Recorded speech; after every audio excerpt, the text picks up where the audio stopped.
wabarakatuh. Kembali lagi di channel ini, di channel Usuk Kreator. Oke, di video kali ini saya akan explore ya. Saya akan mendatangi salah satu rumah ya, yang mana rumah ini penuh banget barang-barang berharga, barang-barang antik cuy. Ya barang-barang yang banyak berharga gitu ya. Nah, di sini tempatnya itu di Desa Panjalin Kidul, Kecamatan Sumberjaya, Kabupaten Majalengka. Dan nama pemilik rumah ini namanya itu Pak Peri ya. Beliau itu salah satu kolektor ya yang ada di Penjalin, dan bahkan beliau ini sudah terkenal ya di Penjalin dengan kolektor bahan-bahan dengan barang-barang yang luar biasanya. Nanti saya akan mengobrol dengan beliau seperti apa. Jangan lupa untuk like, komen, dan subscribe karena subscribe itu gratis. Jangan lupa juga untuk share ke seluruh sosial media kalian. Oke, tonton video ini sampai habis cuy. Oke cuy, sekarang saya sudah ada di dalam rumah Pak Ferry ya, salah satu kolektor di Panjalin Kidul. Dan saya ini bersama salah satu youtuber juga, youtuber Majalengka ya, ghoster Majalengka, yaitu WK Jurnal. Nah ini bagian depannya cuy, luar biasa.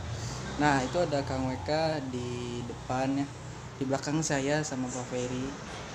Oke, nanti kita berbincang-bincang, biar Kang WK saja sama Pak Ferry yang berbincang seperti apa gitu perbincangan beliau gitu ya tentang rumah yang menarik ini gitu, yang luar biasa. Jangan lupa untuk jangan lupa untuk subscribe aja.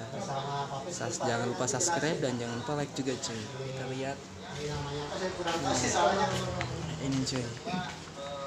Nah, di sini di belakang kita ada Pak Ferry dan ada Kang WK juga. Nah, nanti saksikan aja di channel saya dan di channel Kang WK Jurnal. Oke.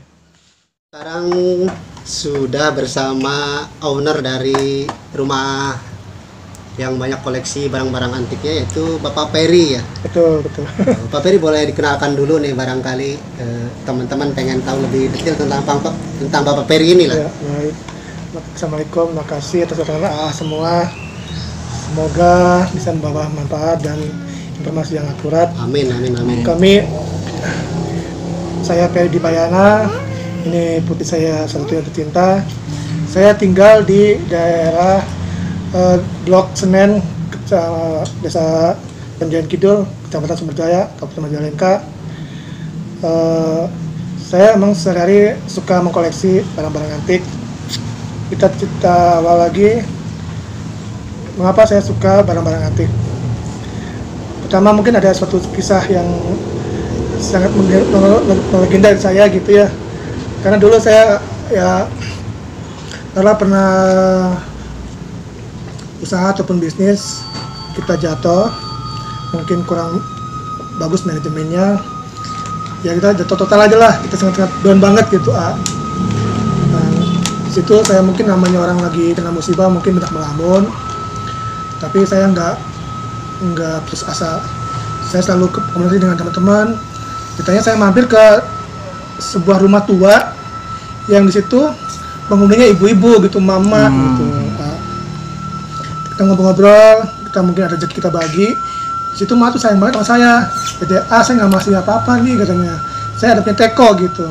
Iya. Teko apa mak? Teko zaman dulu waktu mak kecil katanya. Siapa tahu bisa bermanfaat nantinya. Satu ya, namanya kita dikasih ya, alhamdulillah ya.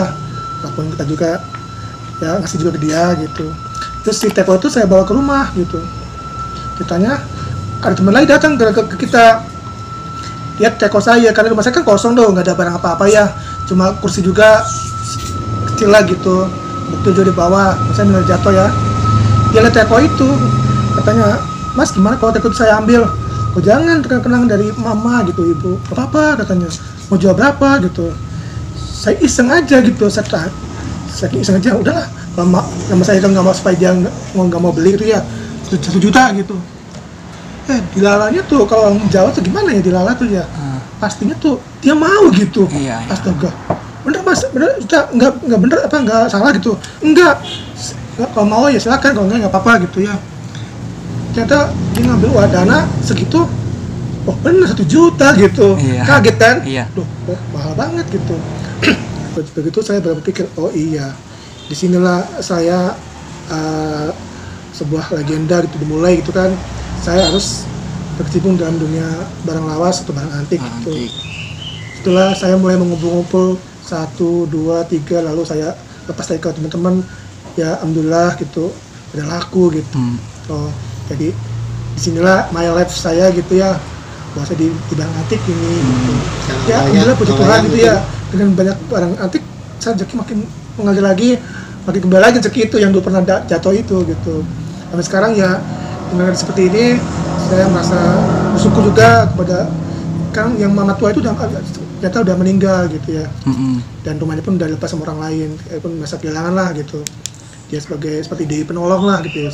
Yang awalnya dari mama itu. Mama itu gitu. Karena mungkin saya mungkin suka berbagi juga ya, walaupun dalam jatuh tetap berbagi, kasih, tetap berdoa dan berdoa. Insya Allah lah, namanya doa itu bisa merubah keadaan jadi lebih baik. Itu tahun berapa Pak kira-kira? Saya waktu itu down itu tahun 99 itu angka yang saya suka gitu, sama 9 itu. Oh iya benar. Angka yang saya suka, di situ saya jatuh tapi di situ saya tertolong juga gitu. Nah, baru itu dari antara sekarang berarti antara 21 tahun lah. Oh betul. Jadi nggak sekaligus dulu, semua mulai proses dan proses gitu kan. Mungkin itu yang bisa saya utarakan, infokan. Jadi kalau di barang antik jangan takut rugi, jangan takut nanti nggak laku. Insya Allah lah, barang antik tuh makin lama akan makin mahal. Dengan barang antik, insya Allah mengumpulkan satu demi satu dan banyak itu, satu sebagai investasi, dua sebagai pegangan kita. Seperti ibu-ibu memegang emas lah. Seperti itu. Berarti udah puluhan tahun ya Pak ya itu. Ya, Nah, kira-kira untuk membeli barang sebanyak ini, sebagus ini tuh habis berapa uang yang dikeluarkan gitu Pak? Kalau budget tuh relatif sih ya. Terkadang kita menemukan sebuah barang yang murah gitu ya, kualitas gitu.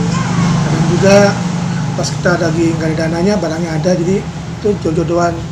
Tapi kalau nilai budget mungkin ya lebih dari 100 atau lebih mungkin ya. menyentuh angka miliaran. Mungkin antara ke sana lah larinya.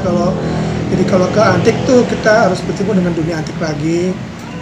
Jadi nggak mungkin menjual ke ibu-ibu kan. Ke ibu-ibu sukanya emas.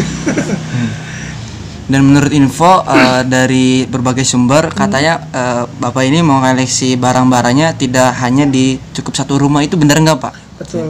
Kami kebetulan ada beberapa rumah kita isi dengan barang-barang antik. Jadi karena sebuah sugesti ya, antik itu sebagai investasi aja.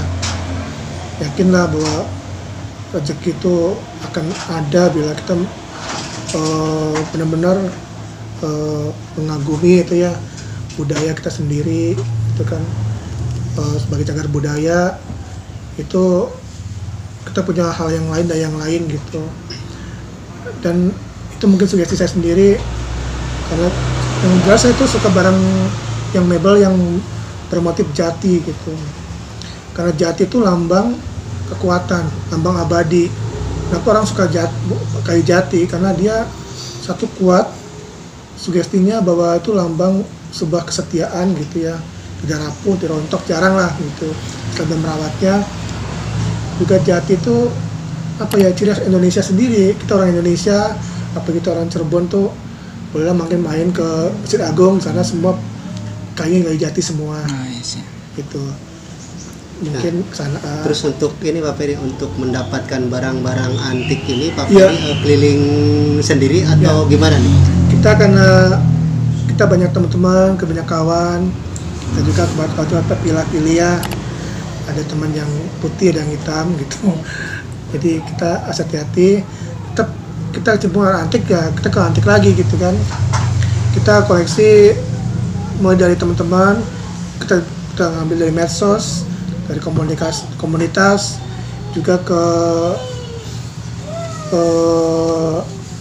kumpulan orang antik lah, seperti kayak arisan antik gitu, ataupun grup-grup antik juga masuk di WA grup antik juga. Terus ini Pak Peri, buat teman-teman atau teman-teman yang pengen mengoleksi dari barang-barang yang ada di Pak Peri ini, gimana caranya nih? Kami ucapkan selamat datang bila ada yang mau menyukai dan ingin mengumpulkan barang-barang antik. insya Allah barang antik nggak akan membuat kita total rugi kan. Namanya hobi itu ya kita pasti ada ambil dari sisi baiknya. Bisnis kita pelihara burung murai gitu kan, kita beli misalkan bahan 1 juta bisa sampai nanti kalau udah bagus bisa lebih 5 juta, itu pun antik lah, nggak akan rugi beli barang antik. Jadi kita sebagai investasi. Mangga datang ke kami, nanti hubungin nomor kami, kita komunikasi apa yang disukai, apa yang disenengin, boleh tanya-tanya gitu. Ya nanti teman-teman bisa cek di deskripsi ya buat alamat rumah Pak Peri ini. Mangga. Yang saya nanti akan cantumkan nomornya juga, nomor Pak Peri, barangkali dari teman-teman yang pengen mengoleksi dari barang-barang antik milik Pak Peri ini ya. Ya. Nanti tinggal teman-teman datang saja ke rumahnya Pak Peri. Boleh Iya. datang. Iya. Sebelumnya komunikasi dulu dengan kami, telepon kami, WA kami, Iya. kami open door lah, open house juga ke teman-teman yang mau datang, yang mau mengoleksi. Insya Allah semoga barokah. Amin. Amin ya Allah. Amin. Ya mungkin selanjutnya kita review aja Pak Peri dari barang-barang antik dari koleksi Pak Peri ini. Yang mungkin teman-teman penasaran nih Pak Peri. Boleh. Seperti apa sih barang-barang Siap, milik siap, Pak siap. Peri ini, Siap. barang-barang antiknya kita. Siap, kita. siap. Oke cuy, kita mulai aja ya buat ngelihat barang-barang antik ya cuy yang ada di sini, cuy. Kita jalan-jalan ya di sini. Nah, di situ di depan kita ada Kang WK Jurnal, biar Kang WK yang ada di depan cuy. Kita lihat aja cuy di belakang. Itu kan zaman kita kecil ya, tahun 70-an, 60-an, bahkan dari tahun 30-an. Teko ini. Ya dari Cina, kadang dari Arab juga ada. Oh, dari Cina, Arab, Arab terus juga, ya kita dari Jawa asli. Jawa. Ya. Seperti kita tamu di Etalase ini. Fungsinya dia berfungsi sebagai tempat tidur, sebagai kursi, juga sebagai penyimpanan padi zaman dulu itu. Oh, Jadi ini petani tuh. ini kalau habis panen tuh masukin ke sini. Jadi kita buka sini. Oh iya ya. Ini buka, tadi angkat, jadi bisa aman. Jadi supaya tikus nggak makan gitu ya. Jadi inilah zaman dulu guys, seperti ini. Ini ya rumahnya orang petani zaman dulu ini. Pemiliknya gitu Ya, rumahnya karena dia tidur sini, dia istirahat di sini dan nyimpen barang di sini, masuk beras, segala apapun di sini. Dibuka itu, biar aman deh. Ini sapi berbahan kayu. Ini satu pohon sapi ini. Sapi juga dilambangkan sebagai dewa. Dewa juga pada umat Hindu ya. Sebagai rembulan dini. Penungangnya Krishna. Dari daerah mana nih? Saya dapat dari daerah Jawa Tengah ini. Jawa Tengah. Ya, bayangannya orang Jepang. Oh, Zaman dulu yang pernah jajah kita ya, maaf ya. Tahun 42-an ya, 42 sampai 45. Namanya altar sembahyangan altar Jepang. persembahyangan orang Jepang Iya, ya. tempat sembahyangan. Dalamnya apa Peri? Oke, kita buka Biar bayangannya. nggak penasaran. Ya, ya? silakan. Oh, ini teman. Seperti sini, nah inilah ukirannya. Jadi orang itu kan banyaknya tikus ya, jadi dibuatlah pintu seperti ini tutup. Jadi supaya kalau orang Jepang dulu sembahyang terus memberi buah, dia aman tutup. Jadi kalau tikus kan tahu sendiri kan. Oh iya, tutup. iya. Ini mohon maaf, boleh dijelaskan Pak Peri? Ini kita sini ada, kalau dari apa ya kepercayaan lain itu namanya tiga agama lah gitu. Iya. Konghucu, Buddha dan Taoisme, Tridharma. Sebagian orang Jepang juga. Di sini orang Jepang zaman dulu di Indonesia yang si buah-buahan sini altar, kalau dia berdoa pada Tuhannya. Oh, ini juga sama seperti yang tadi. Di sini banyak perangko-perangko, semuanya ada perangko-perangko juga, perangko. Bahkan saya beli geblekan begitu, masih geblekan, masih Ari belum dibongkar ya, Iya. Masih utuh gitu ya. masih utuh ya. Yang di Eropa tuh cuy. Alkitab, tapi masih Dan kita ini kayak ada apa? Koin-koin cuy. bahasa Belanda. Nah ini ada kayak patung piring yang kalau nggak salah ini tuh Pangeran Diponorogo ya. Pangeran Diponorogo. Ini gambarnya kayaknya cuy. Ini motif piring Pangeran Diponorogo, dan di sini banyak banget sen-sennya cuy. Ada Rp2, 50 perak cuy. 5 perak, 50 sen, bahkan ada cuy 50 sen, 5 sen. Ini berapa cuy? Ini berapa cuy? 1. Ini 500 nih. 10 sen cuy. Naga, dia sudah pohon, nggak ada sambungan, sudah pohon, berarti kan segini, berarti pohonnya kan udah langsung tahu nih tingginya kayak apa kan, jatinya. Ini Raja Banten ini. Oh ini ya. Ya, Raja Banten. Ini juga setrikaan dulu ya Pak? Ya, yang ini pakai bahannya berbahan kuningan. Zaman dulu kan belum zamannya listrik ya, jadi pakai areng. Iya pakai areng. Areng. Kita punya klem POC asli, itu juga kuningan, dengan hitam. Baik untuk yang beragama lain, Hindu, kita masukin ke tempat ibadah Hindu. Silakan. Nah, sini kita menemukan ada ini belanda pura kan kiri. Nah ini nuansa agama Hindu. Ada Dewa Siwa, Dewa Brahma, dan Dewa Wisnu. Semua ada sini. Lambang gajah Ganesha sebagai dewa kebaikan, dewa ilmu, dan dewa kasih sayang. Kita punya Pancasila yang masih hurufnya masih pakai, maaf ya, Pancasila.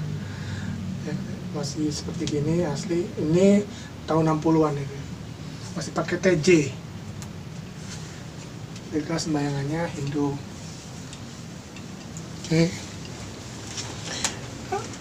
Ini kita